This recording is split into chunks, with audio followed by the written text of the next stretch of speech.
আচমকাই সকলকে চমকে দিয়ে স্টার জলসা নিয়ে এলো পরপর দুটি নতুন ধারাবাহিক। তার মধ্যে একটি ধারাবাহিক নিত্য নতুন কনসেপ্ট নিয়ে তৈরি। ধারাবাহিকের নাম রাঙামতি তীরন্দাজ। ধারাবাহিকের প্রোমো ইতিমধ্যেই মন ছুঁয়ে গেছে দর্শকের। এই সিরিয়ালে দেখা মিলবে নতুন নায়িকার, নাম অভিনেত্রী মনীষা মণ্ডল, যিনি পেশায় একজন মডেল। স্টার জলসা ধারাবাহিকের হাত ধরেই প্রথম অভিনয় জগতে পদার্পণ। রাঙামতি তীরন্দাজ ধারাবাহিকের প্রথম প্রোমোতে দেখা গেল লাল পেড়ে সাদা শাড়িতে গল্পের নায়িকা জঙ্গলের মধ্যে দিয়ে এগিয়ে আসছে। গ্রামে সাধারণ ঘরের এই মেয়ে তার লক্ষ্য স্থির করে জঙ্গলের মধ্যে তীর মেরে চলেছে।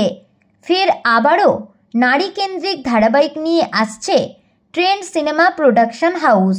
তো বন্ধুরা, রাঙামতি তীরন্দাজ নিয়ে আপনারা কতটা এক্সাইটেড কমেন্টে অবশ্যই জানাতে পারেন। বিনোদন জগতের এরকমই নতুন আপডেট পেতে আমাদের চ্যানেল টলিটাউনকে সাবস্ক্রাইব করে পাশে থাকা বেল আইকনে ক্লিক করতে ভুলবেন না।